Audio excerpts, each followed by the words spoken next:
오늘은 바벨론 종교, 이슬람 세 번째 시간으로 바벨론 종교에 대해서 함께 말씀을 보도록 하겠습니다. 저희가 계속해서 이슬람의 성서적인 또 기독교 안에서 저희가 이 배경들을 한번 보면서 이해하고 있죠. 계속 이제 배경에 대한 부분들, 그다음에 이슬람의 어떤 그런 모습들을 저희가 성서적인 내용에서 지금 보고 있는 겁니다. 그래서 오늘은 특별히 바벨론 종교의 영향이 어떻게 이슬람까지 흘러들어갔나 하는 것을 저희가 보려고 해요. 바벨론 종교라고 이야기하는 것은 결국 저희가 이 땅에 존재하는 모든 우상 숭배 근원과 같다라고 생각하시면 돼요. 자, 첫 번째 저희가 일단 세계 종교 인구 전체 인구가 약 80억 정도 현재 되는데 종교 인구는 70억이다 했을 때 기독교인이 25억 조금 넘고요. 무슬림이 19억, 한 20억 가까이 되죠. 두 번째로 제일 많은 종교 인구를 갖고 있어요. 저희가 종교로 얘기할 땐 이슬람이고 그다음에 이슬람을 믿는 사람들을 무슬림이라고 얘기하죠. 무슬림이라는 것은 이슬람을 믿는 사람들을 이야기하는 거예요. 세 번째로는 우리 힌두교, 그다음 불교. 왜냐하면 그 인도 사람들, 그다음 중국의 영향을 받은 사람들 그러기 때문에 그 인구가 그렇게 비례로 넘어갑니다. 자, 무슬림이 처음에 말씀드린 것처럼 이슬람의 성장이 가장 빠르다고 말씀을 드렸어요. 그래서 앞으로 20-30년 후에 되면 기독교 인구랑 무슬림 인구가 비슷하지 않을까 그렇게 내다보죠. 현재는 이 정도 퍼센테이지를 갖고 있어요. 자, 저희가 아브라함의 족보까지, 아담부터 아브라함의 족보까지 우리 20대, 아담부터 우리 노아까지 10대, 노아부터 아브라함까지 20대, 우리 창세기 5장과 10장을 통해서 이 연대표를 저희가 공부한 적이 있었죠. 자, 큰 그림은 이해하시고 알고 계셔야 돼요. 저희가 아담의 타락이 기원전 4114년이다. 이렇게 기원전 4000년으로 말씀을 드렸었죠. 그 다음에 에녹이 그 후에 622년 흘러서 3492년, 노아가 3058년. 노아가 기원전 3000년 될 사람이고요. 그리고 홍수가 났고, 자, 홍수가 그래서 기원전 2458년 정도, 2500년이다. 이렇게 이제 보는 거죠. 왜냐하면 오늘 저희가 나눌 이 말씀은 홍수 이후의 얘기니까 기원전 2500년에서 아브라함이 기원전 2166년이니까 그 사이. 그러니까 기원전 2500년에서 기원전 2000년 지금 그 사이에 역사를 조금 다루고 있어요. 그러니까 기원전 홍수 이후 기원전 2500년이다 이렇게 생각하시면 되겠죠.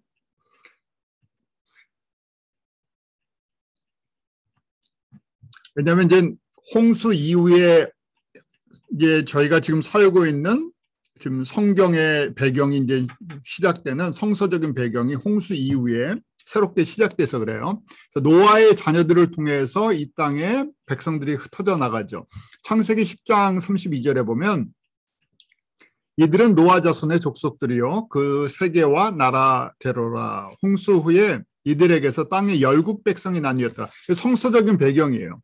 성서적으로 봤을 때 이 땅의 백성들, 현재 지금 현존하는 백성들은 언제부터 퍼져나가기 시작했나? 노아의 자손들, 우리 셈과 함과 야벳의 자손들을 통해서 이 땅에 번성이 됐다. 그리고 셈, 함, 야벳의 자녀들이 몇 명이었나? 약 70여 명이었어요. 70여 명이 70여족, 70족속을 만들었다. 이것이 현재 저희가 24,000족속을 얘기하든 12,000족속을 이야기하는 현재 전 세계 민족과 언어를 나누는 성서적인 배경이 되었다는 얘기예요. 제가 이번에 아프리카 가서 우리 가면 우리 마마사라랑 이야기를 많이 나누잖아요. 그래서 이제 아프리카 문화, 아프리카 종족에 대한 이야기를 나눴어요. 그 아프리카 종족은 크게 4종족이래요. 전체 아프리카 민족의 전체 종족이 그래서 저희가 잘 아는 반투족, 그 다음에 이제 요번에 다 노트 정리를 하면서 제가 기회가 있으면 이제 말씀드릴게요. 그러고 보니까 하마이츠라 그래요. 그래서 가만히 영어 단어를 쓰니까 함의 후예들이라는 얘기예요. 그래서 아프리카의 큰 라인이 네 족속인데 어딜 가든지 하마이츠라고 하는 함 족속을 자기 조상으로 삼는 사람들, 그다음 나일로릭이라서 나일강 사람들. 그럼 제가 세 개 얘기했죠. 그 다음에 나일로 하마이트, 그래서 나일강 사람들이랑 함의 후손들이 섞인 그렇게 내부족, 어딜 가든지 내부족이 큰 뿌리래요. 거기서 갈라진 거래요. 언어도. 그래서 하마이츠 사람들은 언어가 비슷하대요. 언어 구조가. 어딜 가든지. 그래서 들어보면 서로 이야기가 어느 정도 통한대요. 자기네 언어랑 자기네 민족의 뿌리. 그렇게 나눈대요. 그래서 반투족들은 반투족에 생긴 게 있대요. 뭐 본인들 얘기, 우리는 구별이 안 되는데 코가 좀 넓고 그러면 반투족이다 그러는데 언어 루트가 비슷하대요. 그래서 반투족 언어는 어느 나라가 됐든, 왜 나라로 나눠져 있는 게 아니라 원래 종족이었으니까 반투족 언어는 비슷한 언어 구조를 갖고 있대요. 그래서 가만히 들으면 알아듣는데요. 자기네들끼리.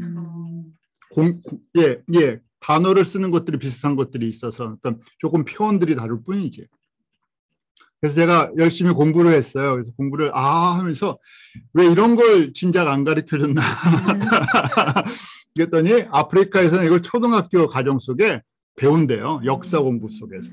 그래서 아주 제가 재밌게 제가 사실은 종족별 언어나 종족별 이런 걸 정리하느라고 물어보다가 그 위에 뿌리에 대해서 계속 올라가다 보니까 결국 내부족이다 그렇게 얘기를 하는데, 지금 함의 족속이 큰 하나의 뿌리라는 얘기예요.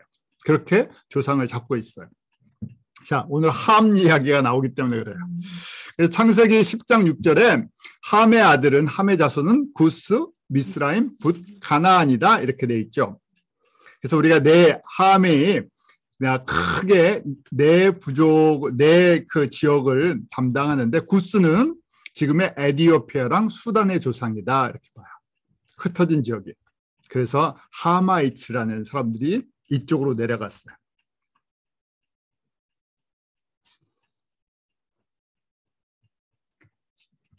그 다음에 미스라임은 애굽 사람들, 이집트 지역을 거주했던 사람들이게 돼서 미스라임은 애굽의 조상이다. 붓은 리비아, 우리 신약 성경의 구레네라고 얘기하는 리비아 지역에 살았기 때문에 그 리비아 쪽 구레네의 조상들이다. 가나안은 이스라엘 지역에 우리가 살고 있었던 가나안 족속의 조상이죠. 이렇게 크게 함의 자녀들이 흩어져서 살던 지역이에요. 그래서 저희가 지도를 보면 야벳의 후손들은 유럽 쪽으로 흩어져서 살았고, 셈의 후손들은 동쪽으로 갔고, 함의 후손들은 이렇게 지금 나일강을 따라서 아프리카로 내려왔다고 하는 거예요. 그래서 지금도 아프리카 부족의 기원을 이야기할 때 그 네 부족 중에 한 부족이 이 하마이트, 자기네는 함의 집계다 라고 주장을 하는 사람들이 있다는 거예요. 또 마찬가지로 나일로릭이라는 사람들도 나일강을 따라 내려온 사람들이니까 이 사람들도 지금 구스의 후손일 수도 있죠. 에티오피아 라인 사람들, 우리 아프리카 우리 마마사라는 이쪽 에티오피아랑 수단에 그 근거를 두고 있는 사람들, 나일로릭이라고 얘기하는 나일강변의 사람들이에요.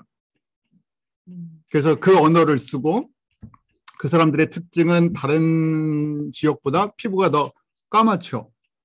반질반질할 정도로. 우리 케네디 우리 프레드릭 목사님의 친구 되는 그 지역 케네디 그분이 어떻게 그 자기네들끼리 까만 걸 이렇게 표현한대요. 블루 블랙이라고 얘기하나? 다른 데보다 더 짙고, 그래서 자기네들은 보면 안 돼요. 보면 이쪽 사람들이구나, 저쪽 사람들이구나, 그 자기네들끼리 부족이 구별이 된대요. 저희는 전혀 구별이 안 되는데 그래서 이제 우리 프레드릭 목사님은 나이지리아 사람이잖아요. 나이지리아이기 때문에 반투족일 거예요. 그래서 생긴 것도 다르고 라스네임도 들리고. 그래서 이렇게 보면 외국인이라고 안 돼요. 우간다 사람이 아니라는 걸 안다고 얘기를 하잖아요. 우리가 보면 똑같아 보이는데 그 사람들이 보면 외국인이라는 거예요. 우리도 약간 있잖아요. 우리가 봤을 때 일본 사람. 예. 그래서 설명을 들어보니까 북쪽 지역으로 갈수록 약간 배타적이래요. 북쪽 지역 사람들이. 그래서 외국인이 북쪽 지역은 못 들어간대요. 저희 같이 피부가 이런 그 중국계, 한국계, 동양 사람들, 뭐 하여간 서양 사람들도 그렇지만요. 북쪽 지역은 굉장히 배타적이라서 북쪽에는 저희가 함부로 들어갈 수 없는 그런 부족들이 많다고. 예. 지금 요 라인들을 따라서 함의 후손들이 내려왔어요. 그럼 이런 질문을 해요. 그거에 대한 답은 저도 없습니다. 왜냐면 그러면 그런 얘기 하잖아요. 함의 후손들은 다 얼굴에 피부가 감하니까 함의 후손들은 흑인종, 셈의 후손들은 황인종, 뭐 야베의 후손은 백인종. 그거는 저희가 나눈 거고 거기에 대한 근거는 성서적으로는 찾아볼 수가 없죠. 그건 퀘스천이에요. 사실은 퀘스천. 저희가 그냥 풀 수가 없죠. 왜냐하면 유전적으로 한 사람의 몸에서 새 그 인종이 현재 상황으로는 나올 수가 없죠. 그런데 저희가 그때는 뭐 하나님의 주권 가운데 뭐가 움직였기 때문에 그때 일은 잘 모르겠어요. 왜냐하면 홍수 전후로 많은 것들이 변화됐기 때문에 무슨 일이 있었는지는 정확하게 모르겠어요. 하여간에 민족이 흘러간 방향을 이야기한 거지 피부색을 이야기하는 것은 저희가 또 다른 의문점을 나오고 거기에 대한 대답을 해도 거기에 대한 또 다른 문제가 나오죠. 그래서 저희가 그 부분에 대해서는 정답이 없다 이렇게 생각하시면 되고 민족들이 그렇게 흩어져 나갔다고 이해하시면 돼요. 그래서 저희가 지금 이게 표시를 하는 거죠. 이 그레이 색깔로 보이는 라이트 블루로 보이는 것이 함족, 우리 지금 구스, 미스라임, 붓, 가나안. 그다음에 옐로우가 우리 지금 셈족들. 그리고 야벳은 북쪽으로 이렇게 지금 유럽 쪽으로 올라갔죠. 마곡, 메색 그쪽으로요. 자, 대표적으로 이제 함의 후손 중에서 구스의 6번째 아들 림롯이 아주 중요한 인물이에요. 왜냐하면 바벨로니아, 우리 바벨로니아를 만든 왕국을 처음 만든 그런 영웅이었고 세상으로 봤을 때는 그다음에 바벨론 종교의 창시자다. 그래서 고대 문명 사회를 만들었던 대표적인 인물이에요. 성경의 창세기 10장 7절에 구스의 아들 이름이 쭉 나오죠. 그중에 6번째 아들이 림낫이에요. 림롯. 그런데 그런 표현이 있어요. 그는 세상의 처음 영걸이다 하고 돼 있어요. 그러니까 영걸이라는 얘기는 그 사람의 이 통치력이 그 하나의 세력을 나라를 만들었다는 얘기. 도시 문화와 나라를 만들었어요. 홍수 이후에. 그래서 첫 번째 특징이 특이한 사냥꾼이라고 나오죠. 마이리 헌터라고 나오는데 여호와 앞에서 특이한 사냥꾼이 되었으므로 속담에 이르기를 아무는 여호와 앞에 니므롯 같은 특이한 사냥꾼이다. 그래서 지금 사냥꾼이었다. 왜냐하면 그 당시는 홍수 이후니까 생태계가 변했잖아요. 그래서 사람들이 이제 육식을 하게 되는데 이 지금 사냥을 잘하기 때문에 힘도 세고 용맹하고 사람들이 모이기 시작했죠. 그 전쟁에 능하다는 얘기죠. 이 사람을 중심으로 지금 림롯을 중심으로 사람들이 모여서 왕국같이 형성을 하게 됐다는 얘기. 힘이 뭉쳐졌다는 얘기. 그런 패권주의 지도자의 전형적인 모습이다. 그런 거죠. 자, 그래서 그 나라의 배경, 그 지경을 설명을 해요. 림롯이 만들었던, 그래서 우리에게 바벨이라는 곳이 그 중심지, 바벨로니아가 이 바벨이라는 이름에서 나왔을 거다. 그죠? 그 나라의 범위가 시날 땅의 바벨, 에렉, 아까 갈레에서 시작되었으며 그가 그 땅에서 아수르로 나아가 니느웨와 르호보딜과 갈라와 및 니느웨와 갈라 사이에 렌센 이는 큰 성이라 건축하였다. 도시와 성을 만들기 시작했어요. 우리로 얘기하면 왕국을 만들기 시작하는 거예요. 그래서 이 지역이 신할 땅이 어딘가 지금 보니까 바벨로니아 알겠죠? 아수르도 들어봤어요. 니느웨도 들어봤어요. 지금의 이 땅이에요. 이렇게 하면 또 너무 복잡하시죠? 예? 그래서 간단하게 이렇게 보시면 돼요. 지금 걸프만, 페르시아만이죠? 예, 페르시아만에 따라서 우리가 잘 아는 티그리스 강과 유프라테스 강이 흘러가요. 그 갈대아 우루가 우리 페르시아만 아래쪽에 있잖아요. 그래서 이것이 바벨론의 중심 도시 중에 하나였어요. 우루가. 바벨론이라고 하는 것이 유프라테스 강 중간에 있죠. 그리고 거기 보면 더 랜드 오브 시날이라고, 신할 땅이 거기에요. 우리 비옥한 초생딸 지역, 메소포타미아 문명이 발생된 곳, 수메르 문명, 함무라비 법전 그런 얘기 다 들어보셨죠? 거기를 처음 만든 곳이 지금 성서적으로 봤을 때 리므롯이다 이렇게 보는 거예요. 기원전 2500년경. 홍수 이후에. 그래서 지금 성서의 설명이 지금 신할 땅 바벨의 다른 이름이 바벨론이라는 얘기예요. 같은 이름이라고 보시면 돼요. 이 바벨론에서 시작해서 어디까지요? 니느웨까지, 아수르의 니느웨까지 올라갔다. 그래서 티그리스 강을 따라서 올라갔어요. 지금의 이라크 지역이죠. 이라크 지역. 그래서 유프라데스, 티그리스 강과 그 강을 따라서 쭉 문명이 발달됐다는 거예요. 최초의 저희로 보면 도시를 건설하고 왕국을 만든 최초의 인물이 된 거예요.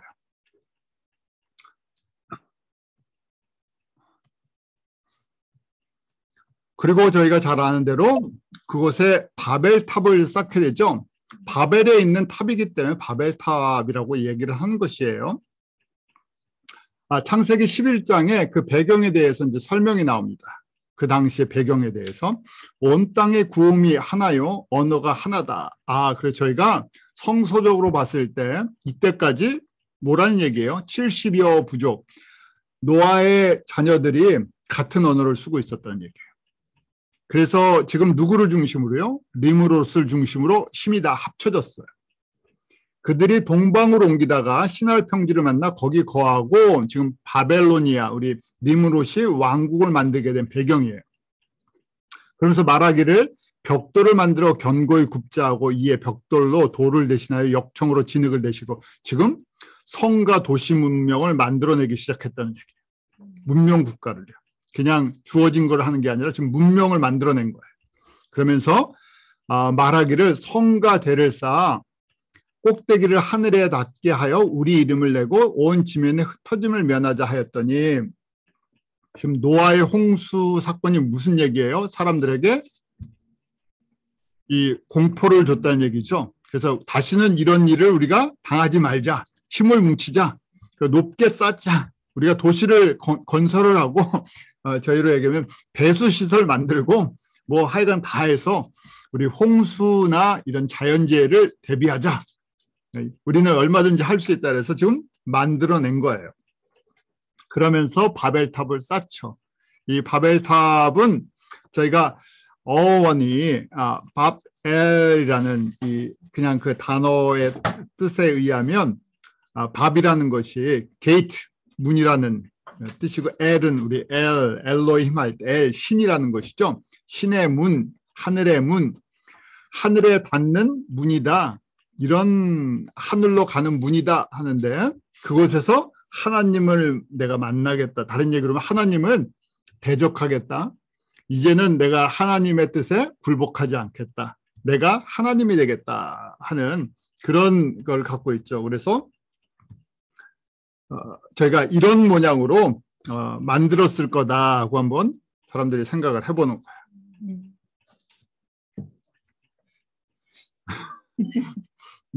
대단한 토목 공사를 했죠. 그리고 바벨에 또 하나의 뜻이 있어요. 우리가 이제 학자들이 이제 이야기하는 거예요. 이런 뜻이 있을 거다. 왜냐하면 그러고 창세기 11장 9절에 그런데 그 이름을 바벨이라 하니 이는 여호와께서 거기서 온 땅의 언어를 혼잡하게 하셨음이니라. 여호와께서 거기서 그들을 온 지면에 흩으셨다. 배경 아시죠? 이 사람들의 말이 하나, 언어가 하나니까 힘을 합쳐서 하나님을 대적하는구나. 안 되겠다. 하나님이 내려와 보시고 어떻게 하셨다고요? 언어를 혼잡하게 하셨다. 그래서 언어를 혼잡하게 한다는 말의 뜻이 바벨이라는 거예요. 두 가지 뜻이 있다는 거예요. 그래서 바벨이라는 또 다른 뜻은 confusion, to confuse라는, 그래서 그 단어가 바벨이다 하고 설명, 이제 성서적으로 이렇게 설명이 되어 있잖아요. 그래서 이것은 NIV 2011년 버전부터는 밑에 관주같이 설명이 다 붙어요. 그래서 이 바벨하고 거기 써 있죠, 영어로요. Sounds like the Hebrew for confusion. 그러니까 히브리의 언어에 바벨이라는 뜻이 혼잡, 혼돈이라는 뜻이 있다. 그래서 지금 성서적으로 봤을 때 11장 9절의 말이 이렇게 정리가 된다는 얘기예요. 두 가지 의미가 있습니다. 하나는 그냥 저희가 봤을 때 바벨, 하늘의 문, 신의 문, 하늘에 이르는 문이다. 그래서 우리가 하나님이 되자 하는 거예요. 내가 하나님이 되겠다. 힘이 합쳐져 갖고. 그래서 이때부터 저희가 성서적인 배경으로 볼 때 언어가 갈라지기 시작했다는 거예요. 70개로부터 시작해서 지금까지 흩어지는 민족을 따라서. 그래서 지금도 언어학자 중에서 이 이론을 따르는 사람들도 있고 또 다른 것도 있겠죠. 이렇게 해서 지금까지 언어가 흩어졌다.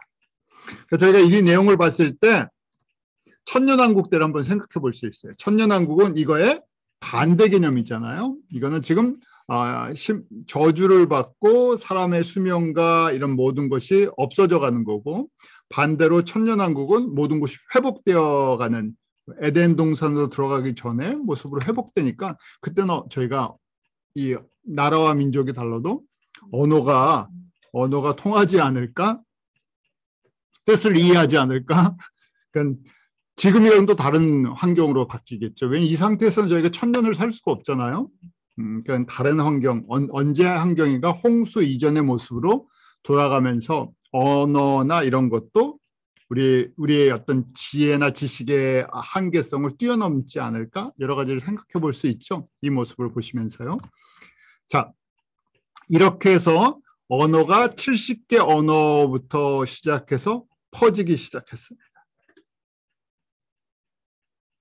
의도적으로 이렇게 만드셨죠. 왜냐하면 힘이 뭉쳐지면 어떻게 한다고요? 힘이 뭉쳐지면 하나님을 대적하는 것.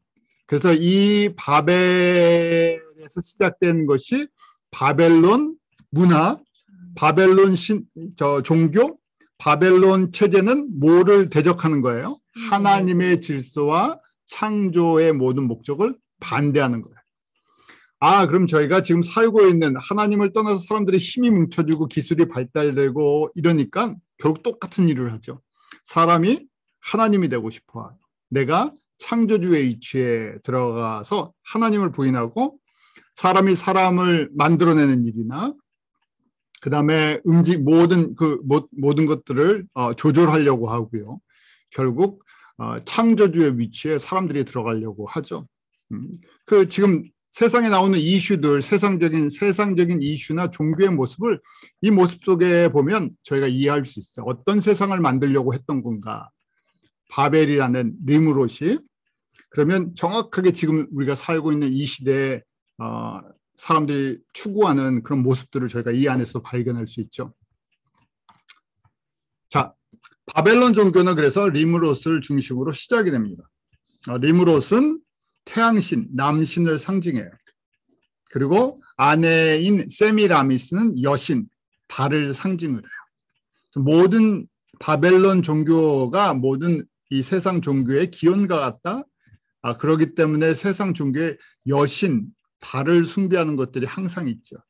우리 가나안의 아세라, 가나안에 들어왔을 때 아세라, 아스타롯, 이런 성서에 이런 이름으로 여신들이 나오죠. 바알, 아세라, 아스타롯 이렇게 나오잖아요. 바알은 남신이고, 그 다음에 세미라미스가 리므롯이 죽은 다음에 임신을 했대요. 이제 신하예요, 신하. 임신을 했는데 아들을 낳았어요. 그 아들이 담무스다. 이런 거예요. 그러니까 담무스는 니무롯의 현신이다. 니무롯이 다시 태어났다는 거예요. 이 아들로. 그래서 아들은 별을 상징하고 이 니무롯의 현신이다. 니무롯이 다시 재현된 거다. 이런 거예요. 이것이 지금 바벨론 지금 저희가 이 왕국부터 시작해서 지금까지 흘러오는 거죠. 그 전 세계에 이 영향력이 다 있어요. 모든 종교 속에. 저희가 이걸 이해하시면서 이제 보시면 돼요. 그 아브라함이 어디 살았었다고요? 갈대아 우루. 갈대아 우루는 바벨론 바로 밑에 동네. 그래서 지금 여호수아 24장 2절에 보면 여호수아가 모든 백성에 이르되 이스라엘 하나님 여호와의 말씀 옛적에 너희 조상들 곧 아브라함의 아비 나홀의 아비 데라가 강 저편 거하여 다른 신들을 섬겼으나 그래서 지금 이 노아의 아들들이 흩어져서 살던 그다음에 니므롯을 중심으로 바벨에 제일 많이 거주하고 있었는데 다 뭘 섬겼다고요? 우상, 바벨론 우상을 섬겼다는 얘기예요. 그래서 그 얘기를 하는 거예요. 아브라함의 아버지도 아브라함도 이 문화 속에서 바벨론 문화와 바벨론 종교 속에서 살았었다 하는 얘기예요.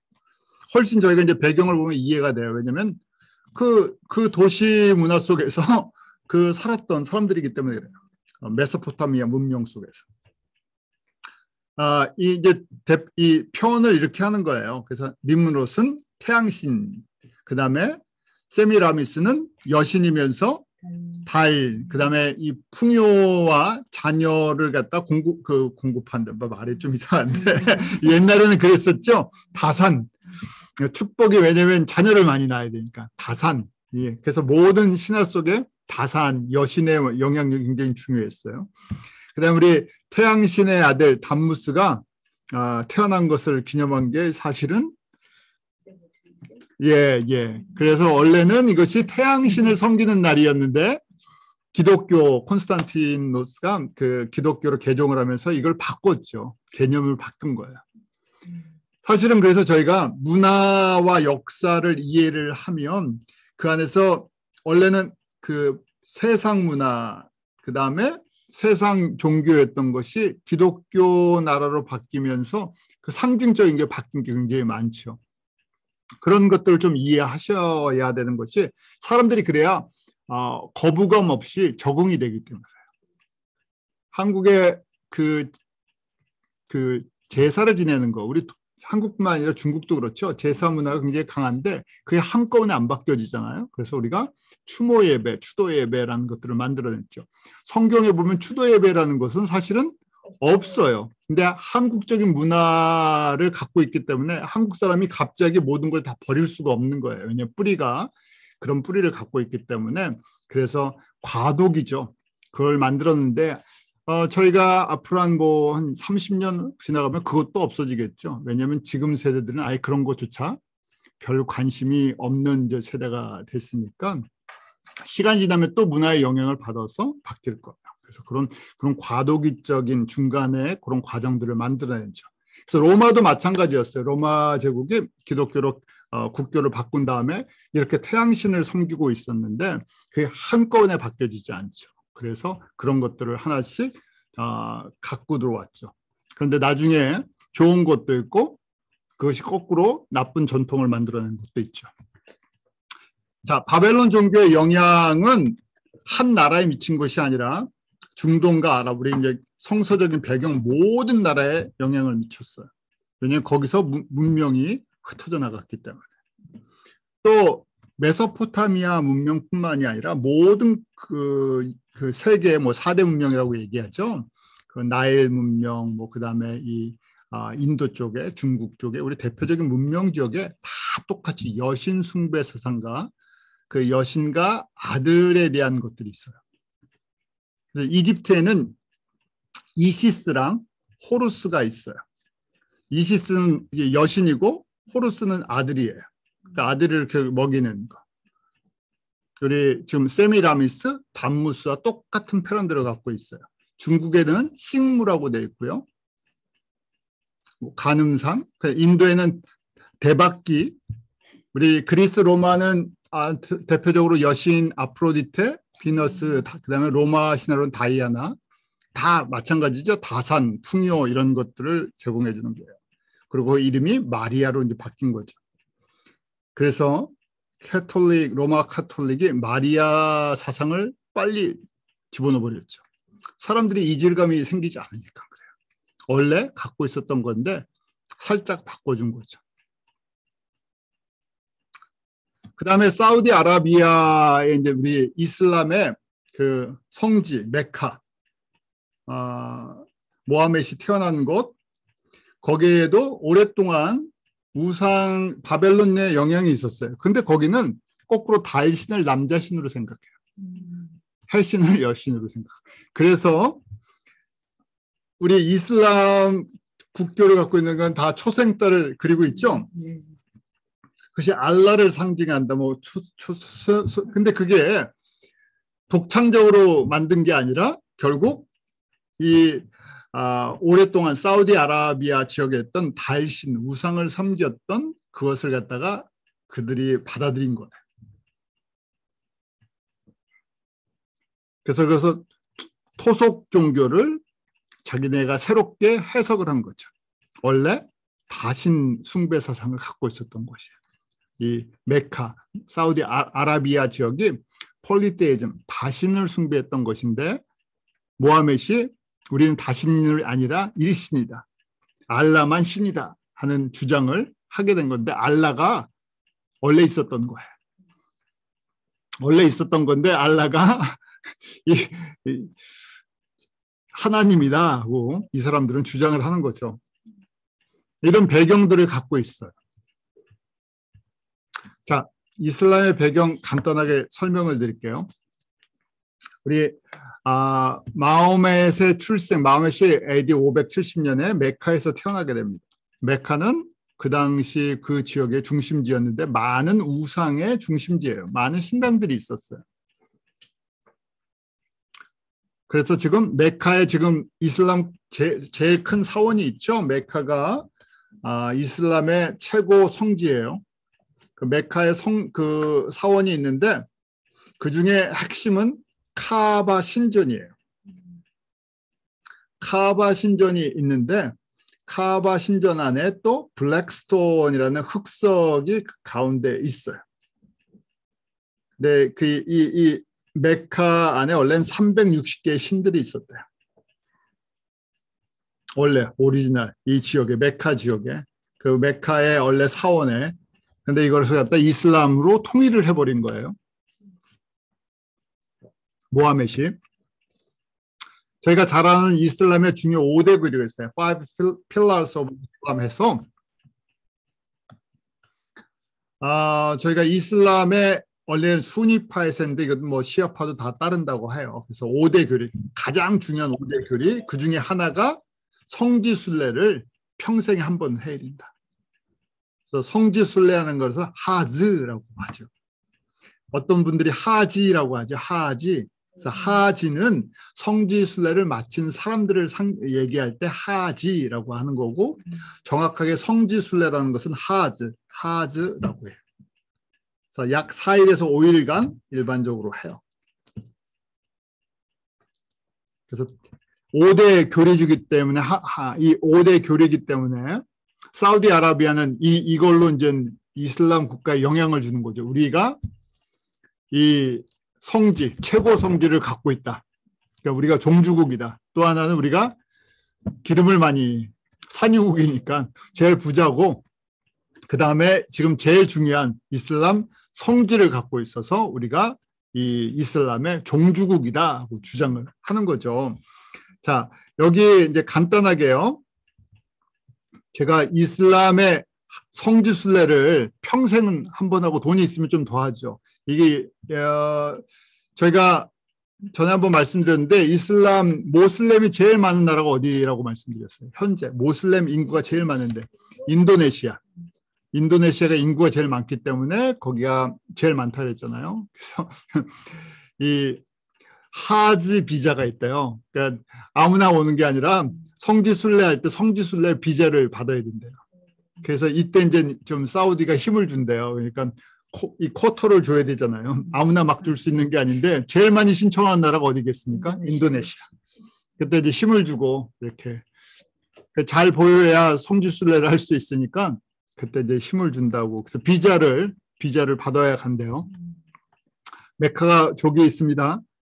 자, 일정을 제가 이제 성지순례 여기 성지순례 우리가 배경을 이해해야 되기 때문에 가시되는 게 아니라 우리 예루살렘 저 성지순례 이스라엘 성지순례 하듯이 여기를 이 사람들은 꼭 가야 돼요. 평생에 한번 신실한 사람이라면 그건 길을 쓰고 갑니다. 이것 때문에 어마어마한 그래서 메카 사원을 어마어마하게 만들어 놓은 거예요.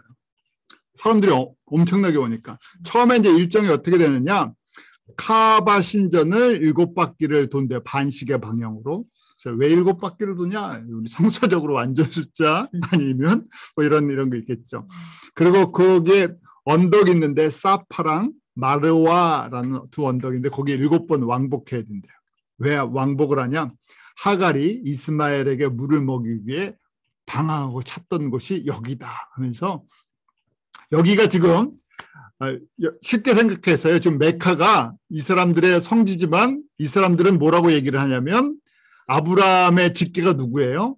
이스마엘이에요. 그러니까 성서적인 배경 이스마엘 아브라함의 지금 배경이 메카에서 일어났다고 보는 거예요. 엉터리죠. 저희가 보면 엉터리인데 이 사람들은 이렇게 믿어요. 그래서 거기가 제일 중요한 이 성지가 돼 있는 거예요. 제가 일단 이렇게 사람들이 성지 순례를 하기 위한 복장이 하얀 옷이래요. 바느질을 하지 않은 하얀 옷을 입어야 되고 여자들은 그 부두 써야 되죠.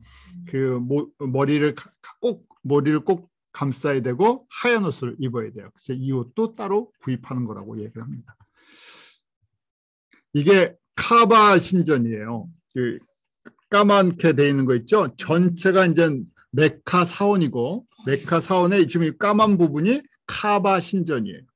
원래 이 카바 신전 이렇게 사람이 많아요. 이게 사람이에요. 예, 사람이에요. 예, 몇백 명씩 여기서 죽어요. 이것도 나중에 말씀드릴게요. 여기를 화려하게 만들어놨어요. 이렇게 하는데 여기서도 꼭 어디를 만져야 되면 지금 제가 옐로우 표시돼 놨죠. 그게 블랙스톤이에요. 블랙스톤 30cm 되는 돌인데 거기를 만져야든지 어떻게 해야 돼요. 네. 예, 거기를 좀 돌면서 7바퀴 돌아야 되잖아요. 7바퀴 돌고 거기를 만지든지 어떻게 해야 돼요. 그래서 지금 보세요. 저 돌 만지려고 지금 저 돌이에요. 저 돌. 저 돌이 지금 요 부분에 깔려 있어서 지금 거기 가만히 보면 경찰 같은 사람도 있고 뭐 난리가 났죠. 그거를 만지려고 하는 거예요. 자, 그냥 일단 그림을 보세요. 미나평 여기 텐트 야영지예요. 야영지. 요새는 하도 여기 이제 텐트 치는 것도 복잡하고 그러니까 아예 그 에어컨 시설이 되어 있는 텐트를 사우디에서 설치를 해놨대요. 네. 그 다음에 아라파트 산 올라가는 이 길이 있어요. 그 다음에 이게 미나에 아까 여기요 미나 평원에 있는 돌기둥을 자바라트라는 돌기둥이 있어요. 이것도 좀 설명해드릴게요. 이게 이렇게 생겼어요. 이게 돌기둥이에요. 자, 이제 이걸 보시고 이제 설명으로 들어갈게요. 이걸 그림을 봐야 이게 무슨 얘기인지 이해하실 것 같아서 그래요. 자, 첫 번째 시작은 약 5일 정도 이게 순례 기간인데 이 사람들도 자기네 달력이 있어요. 맨 마지막 달에 그 5일을 자기네가 성지 순례하는 날이에요. 그래서 첫째 날 시작하기 전에 지금 카바 신전을 7바퀴를 돌고 돌을 만져야 돼요. 그 다음에 언덕 사파랑 마루아를 7번 왕복해야 된다는 거죠. 왜냐하면 이스마엘을 저희가 생각하기 때문에 그래요. 그 첫째 날 미나 계곡에 가서 아까 그 텐트 쳐져 있는데 거기서 저희가 텐트 속에서 텐트 치고 쿠란 읽고 기도하면서 준비하는 거예요. 이게 첫째 날이에요. 그다음 둘째 날은 그 옆에 이제 10km를 더 가면 미나계곡에서 동쪽으로 15km 더 가면 아라파트산 아까 약간 돌 언덕 같은 데 있었죠. 그 흙 언덕 같은데 아라파트산으로 그 다음날 갑니다. 근데 거기에 뭔가 하면 그 사람들은 아브라함이 이스마엘을 번제로 바쳤던 곳이 되는 거예요. 저희는 이삭이죠. 성서적으로는 이삭인데 이 사람들이 이스마엘을 번제로 바쳤다고 보는 거예요. 그래서 전혀 메카랑 관계가 없는 데다가 만들어 놓은 거예요. 왜냐하면 이스마엘이 거기서 계시를 받았기 때문에. 여기가 성지다. 여기가 그렇다고 이제 주장을 하니까요. 이스마엘을 번제로 바쳤던 곳이고 동시에 모하마드가 마지막 설교를 한 곳이에요. 이 아라파트 산이. 자, 해가 지면 아라파트 산에서 미나 사이에 무주달리파 평원으로 돌아옵니다. 그 중간으로 돌아온다는 거예요. 산과 아라파트 산과 미나 사이에 돌아오는데 돌멩이를 주워서 와야 돼요. 돌멩이가 필요합니다. 꼭 돌멩이 챙겨 갖고 와야 돼요. 네? 거기 돌산이니까 돌멩이가 뭐 많겠죠.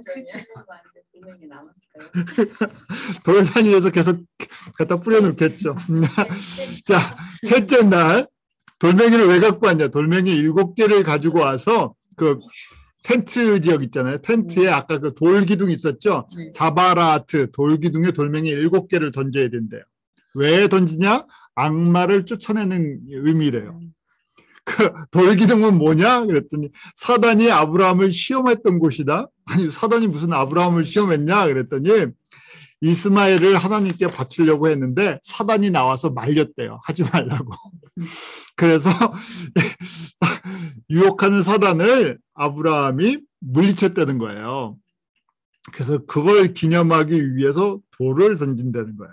그래서 번제물을 바치는 이제 희생제도 드리고 이삭을 바치려고 했는데 거기에 양 대신 그 양을 드리게 되잖아요. 그것처럼 번제물을 드린대요.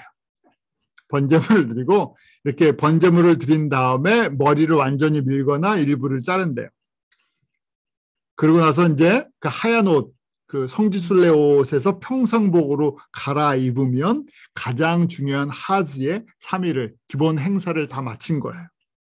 그리고 다시 메카 사원으로 돌아와서 카바 신전을 다시 돌고 다시 미나로 돌아가요. 그리고 넷째 날 다섯째 날에는 다시 그 돌기둥에다가 또 돌멩이를 던져요.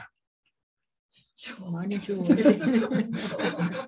그리고 나서 카바 신전에 다시 와서 7바퀴 돌고 끝내는 거예요.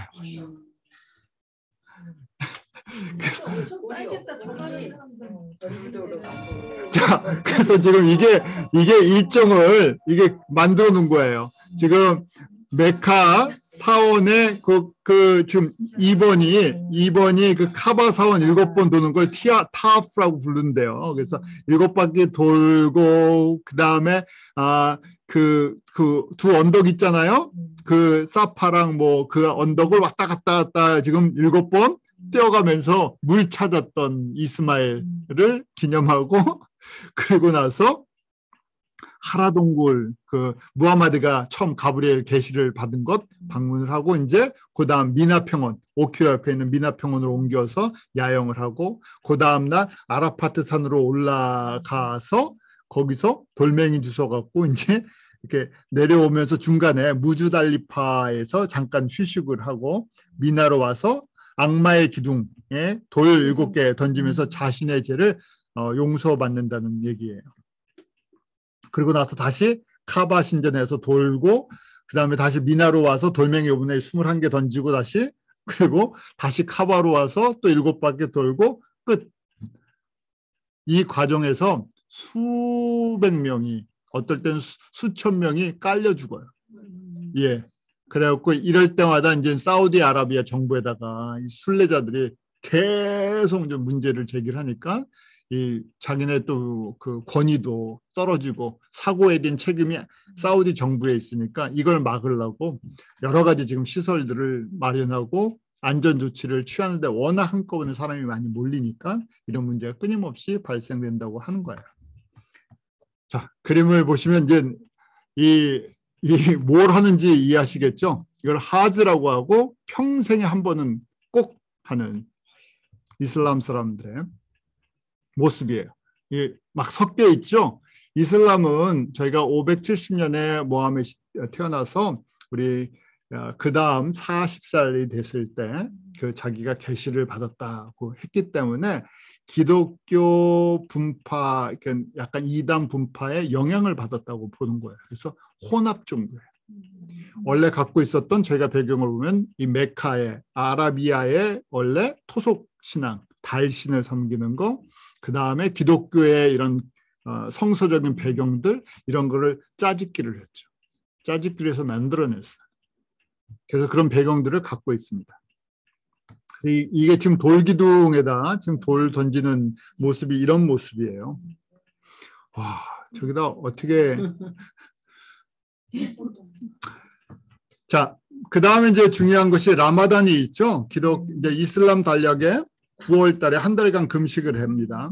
금식을 하는데 이때도 마찬가지로 여기는 세미라미스가 달신이면서 이것이 남성화되어 있다 그랬죠. 달신이 남성화되어 있어요. 그래서 초생달이 시작할 때 시작해서 초생달이 끝날 때까지 한 달간 금식을 합니다.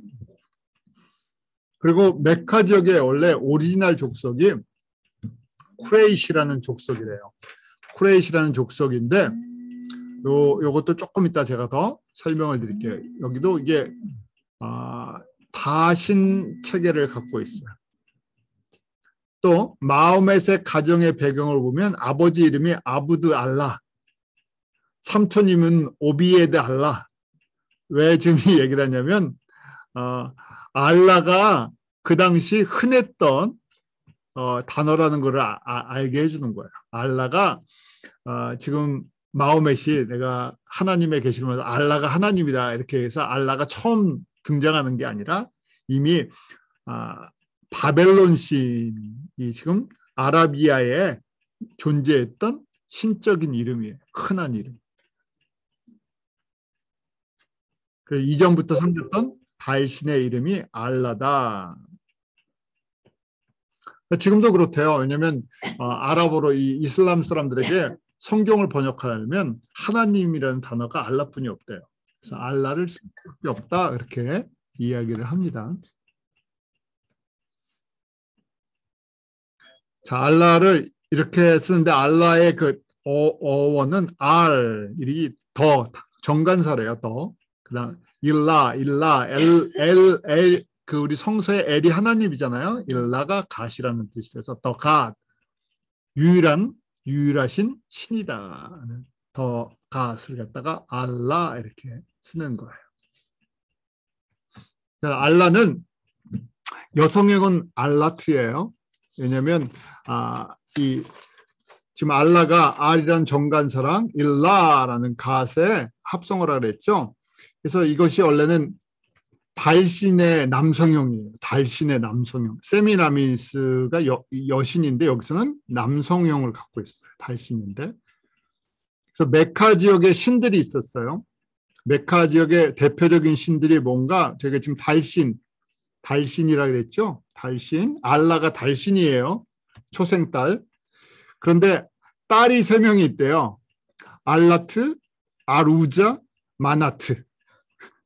그래서 메카 지역 사람들이 기도할 때 이 딸들의 이름으로 기도를 한대요. 중보자, 이 딸신들이 이 달신에 가는 중보자라는 얘기예요. 이게 지금 다신적인 토속 문화와 기독교적인 유일신 개념과 이것이 혼합이 되어 있다는 걸 보여드리는 거예요. 그런데 독창적인 것이 아니라 이 짜집기를 많이 하셨어요. 저희가 이렇게 보면 이렇게 짜집기를 했구나. 왜냐하면 이슬람이 기독교 이전에 있었던 것이 아니라 610년 그때 시작될 때 이미 아라비아 지역에 기독교 분파의 영향력이랑 기독교 상인들의 영향력이 많았기 때문에 이런 영향을 주워 듣고 이런 또 뭐 마귀가 이런 것들을 허락해 줬죠. 딸들 이름 중보자면 마리아가 중보하는 여기서 그런 영향, 그 바벨론 신적인 개념 속에 그런 게 있죠. 바벨론 신적인 개념 속에 그런 게 있죠. 왜냐하면 사람이 그 직접 신과 통하지 못할 때 중보자들이 필요하니까. 모든 종교 체제에 그런 것들이 있죠. 자, 그래서 우리가 그냥 요 지금 성서적으로 봤을 때요, 요만 볼게요. 1월 성신 숭배 사상이 우리 구약 사람들에게 굉장히 많았었죠. 근데 그 어디서 나왔냐? 이게 바벨론 종교 체제에서부터 나왔다는 얘기예요. 지금 대표적인 게 우리 지금 초생달 이런 게 나오잖아요. 이 아라비아 지역에. 그런데 지금 달신이 아라비아만 있었던 것이 아니라 세미라미스를 저희가 보게 되면 달신, 여신이라는 것이 바벨론 종교 체제에 다 있었다는 거예요. 그래서 대표적으로 우리가 북이스라엘 전부 우상을 섬겼죠. 남유다의 신실했던 왕의 특징은 아사, 여호사밧, 히스기야, 요시야는 우상을 타파했던 사람들. 그러니까 저희 그냥 구약을 하나의 교회로 봤을 때 교회 안에 얼마나 우상 숭배, 세상 종교 체제가 얼마나 많이 들어왔을까? 왜 우상 숭배를 하나, 여러 가지 이유가 있지만 아주 단순한 이유가 뭡니까? 우상 숭배를 하게 되는 이유요. 왜 이 바벨론 신들을 모실까요? 구약 개념으로 보면요. 풍요, 다산, 부귀, 그 다음에 생명, 이런 것 때문에 그런 거죠. 이 땅에서 우리가 잘 살고 불안하니까. 이 땅의 삶이 불안하니까 거슬러 올라가 보니까 림으로부터 바벨의 도시 특성을 생각하면 이해할 수 있어요. 하나님의 징계, 홍수 심판 이후에 심판에 대한 두려움. 그래서 사람이 만든 완벽한 나라를 만들어보자. 힘을 합쳐서. 그래서 사람들이 원하는 것들을 만들어내는 것이 결국은 이 우상 숭배랑 연결이 되어 있죠.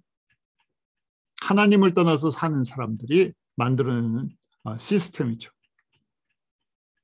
지금 이게 어느 시대나 똑같은 패턴이 흘러간다는 걸 볼 수 있어요. 저희가 그래서 오늘 여기까지 하고요.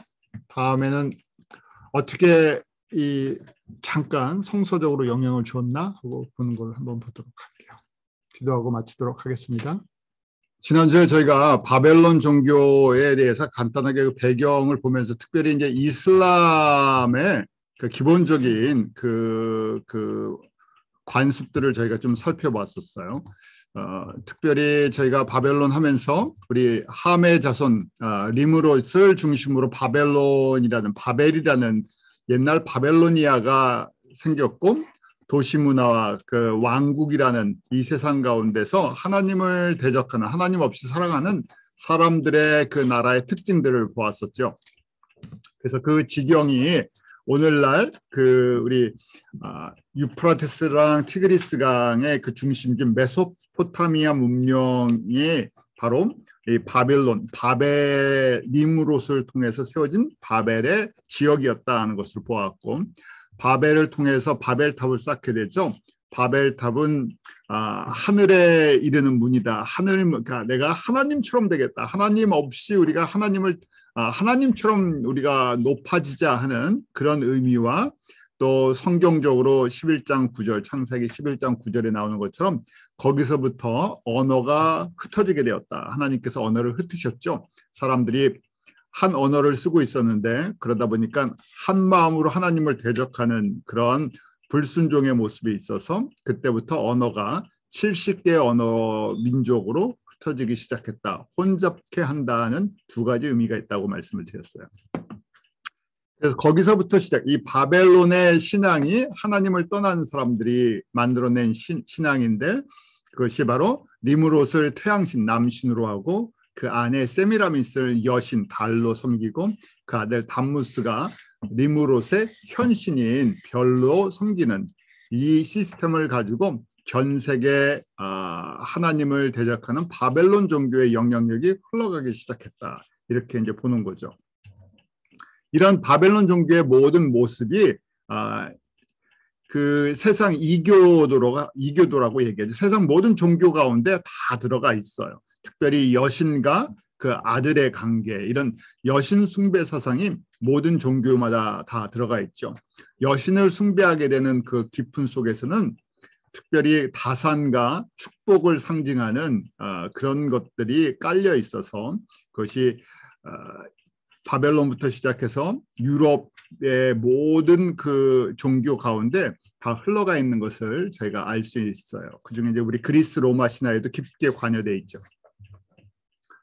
자, 이슬람의 배경도 마찬가지죠. 이슬람도 원래는 그 지역이 메카인데, 메카가 중심지인데, 메카가 다신교를 섬겼던 그런 지역이고, 메카 그 아라비아 안에서 그 가장 숭배됐던 것이 이 달신이었다. 달신을 이 메카 지역에서는 남신으로 여겼어요. 남신으로 여겨갖고 그 많은 우상이 있었는데 그 중에 지금 알라가 원래는 대표 그 우상의 하나였다는 거 있죠.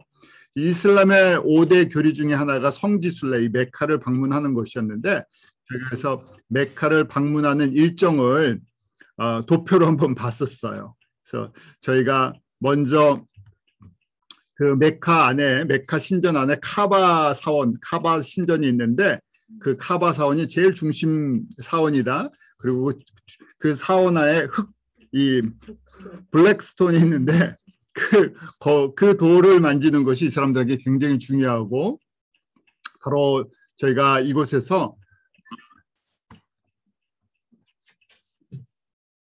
이 사람들의 신앙이 이 이슬람의 형성이 여기서부터 이제 시작되는 것을 저희가 보았어요. 그래서 간단하게 그 블랙스톤이 있는 카바 신전에서부터 시작해서 그 다음에 그 언덕을 왔다 갔다 뛰어다니는 것 한다 그랬었죠.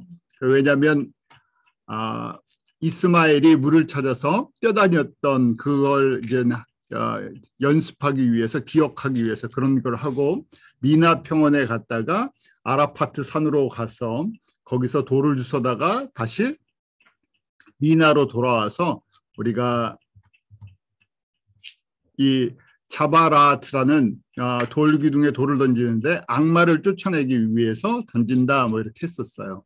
그래서 이것은 아브라함이 이삭을 바치는 게 아니라 이스마엘을 바치는데 사탄이 와서 방해를, 바치지 못하게 하는 방해를 하는 것, 그래서 사탄, 마귀를 쫓아낸다고 하는 관습이다 그랬었어요. 자, 이러면서 우리가 알라라는 것이 원래 메카 지역의 신들 중에 하나, 특별히 달신이에요. 달신인데 달신을 남신으로 여기고, 이 알라의 딸들이 3명이 있어요. 알라트, 아루트, 마나트. 그래서 딸의 이름으로 기도를 하는 중보자 역할을 딸들이 하는 이런 신앙 체계를 갖고 있었던 것이 원래 이 아라비아, 특별히 메카 지역의 그런 다신 문화 속에 있었던 거다고 말씀을 드렸었어요. 이것이 이제 변형이 돼서 이슬람이 이제 형성이 된 건데, 이슬람이 그러니까 아라비아의 원래 토착 신앙이랑 기독교의 영향을 받아서, 기독교 이제 그 당시 아리우스, 오늘 나눌 건데요, 아리우스라는 이단 분파의 영향을 받아서 그 성경이랑 그 달신을 섬기는 아라비아 토속 신앙이랑 섞어서 만들어낸 것이 이슬람의 원형이 되었다고 보는 거예요. 특별히 저희가 그 성경에 보면 1월 성신을 섬기는 우상으로 1월 성신을 섬기는 모습들이 구약에 나오죠. 그래서 이 1월 성신을 섬긴다는 얘기는 바벨론 신앙을, 바벨론 우상 숭배를 한다는 얘기예요. 그중에 사사 시대 때 기드온이 보면 사사기 8장 21절에 보면 기드온이 일어나서 세바와 살문나를 죽이고 그 약대 목에 꾸몄던 세 달 형상의 장식을 취하니라, 이런 게 있어요. 미디안 사람들을 이기고 거기에서 이제 약대 목에 걸려 있었던 장식품을 취했다고 돼 있어요. 근데 거기 한글로 세 달 이렇게 돼 있잖아요. 세 달. 그게 무슨 bird, 새 날아다니는 새인지 무슨 이게 뭔가 그러잖아요. 그게 뉴문이라는 뉴문 초생딸 모양이라는 거예요. 초생딸 모양. 왜냐하면 아라비아 사람들, 미디안 아라비아 상인들이 초생딸 모양의 장식들을 이미 오래 하고 있었죠. 왜냐하면 달신을 섬기는 우상을 그 아라비아 사람들이 오랫동안 전통적으로 하고 있었기 때문에 그래요. 그러니까 지금 사사시대 때도 이미 달신 숭배 사상이 아라비아 미디안 지역에 팽배했었다는 얘기예요. 그 영어로 보면 정확하게 그냥 ornament라고 돼서 장식품이라고만 돼 있지 거기에 무슨 장식품인지 모르는데 그 다음에 이제 설명이 사사기에 계속 나와요.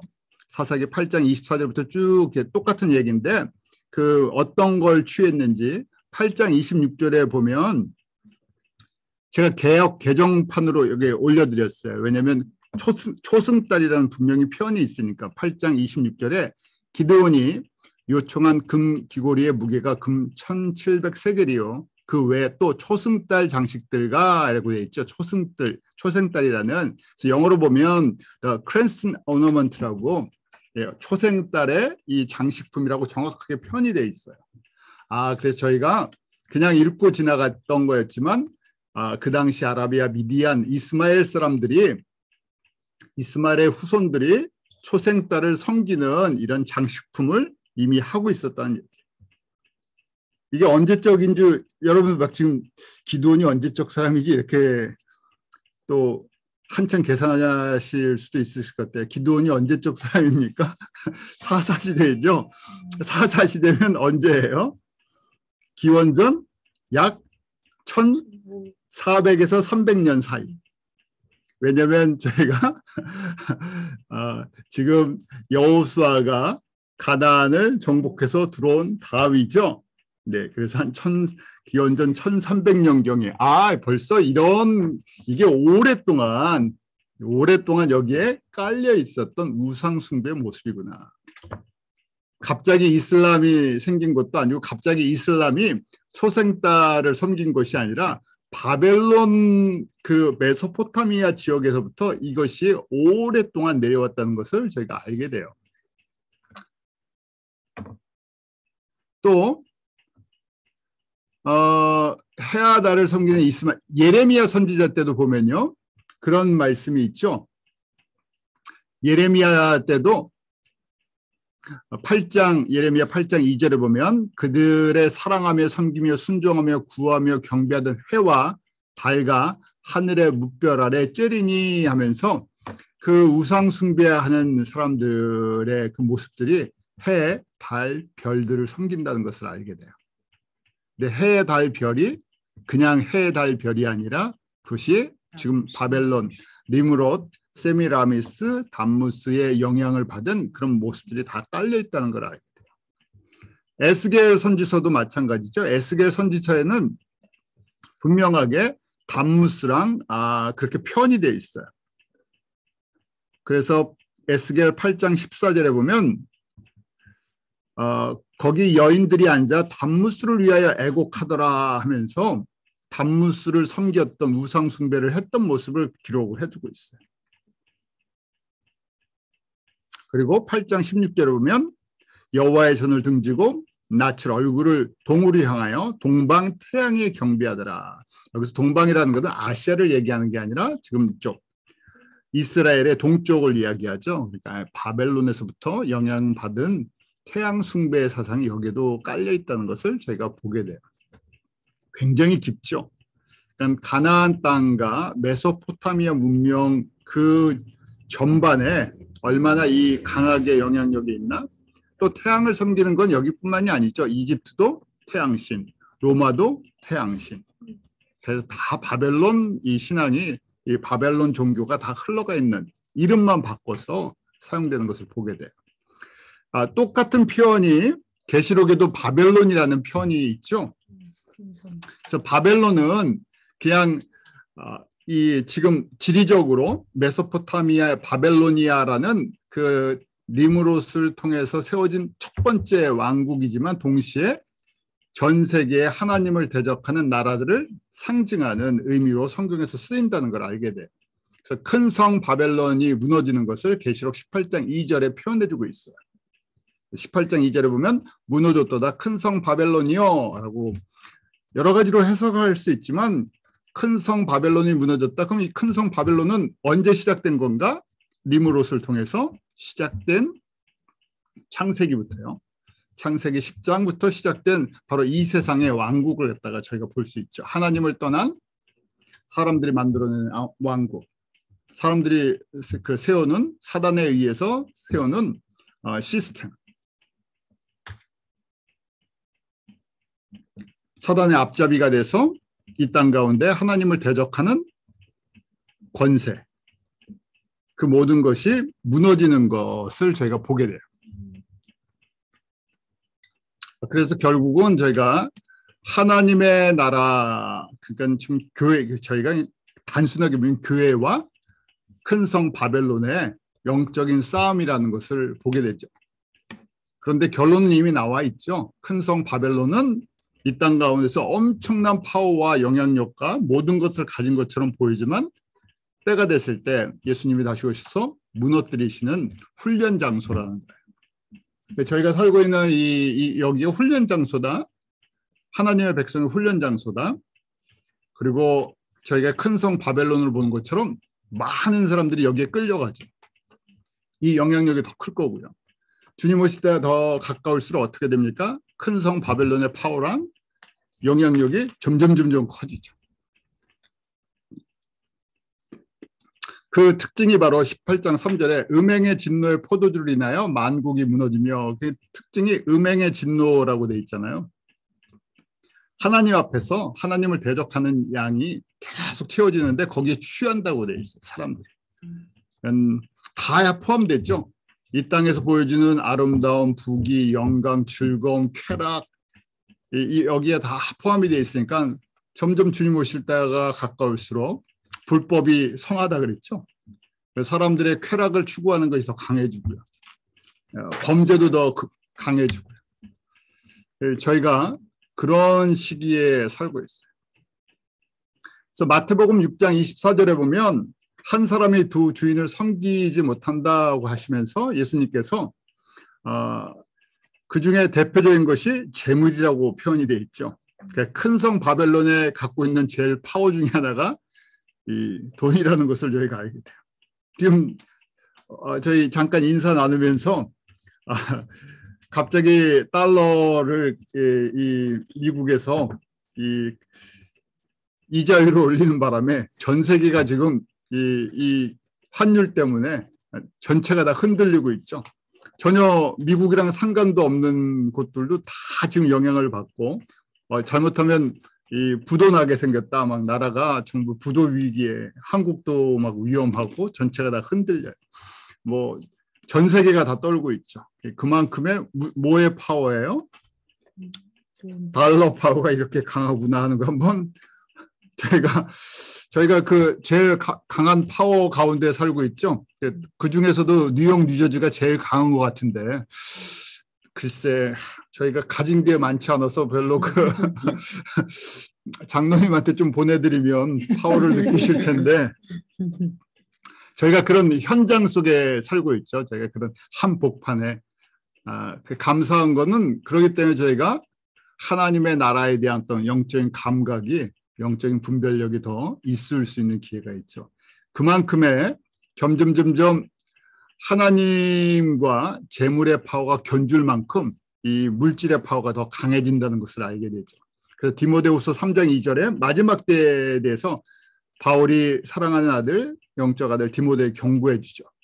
사람들은 자기를 사랑하고 돈을 사랑하며 자긍하며 교만하며 회방하며 부모를 거역하며 감사치 아니하며 3장 1절부터 쭉 나오죠. 그 내용이요. 마지막 때는 이런 시기가 된다 하는데 사람들이 이제 점점 다 자기 중심으로 생각하고 그래서 돈을 사랑하고 돈 중심으로 움직이고 또 돈이 있으면 교만해지고 없으면 사람들이 금세 낙심하고 그래서 젊은 사람들의 영향력 속에서도 이걸 많이 보게 돼요. 조금 있으면 젊은 사람들이 힘이 있다가 잘못 투자해갖고 잃어버리면 삶을 포기해버리고 양극단에 있는 모습들을 보게 되죠. 그만큼의 여기다가 삶의 중심을 두고 살아가는 걸 보게 돼요.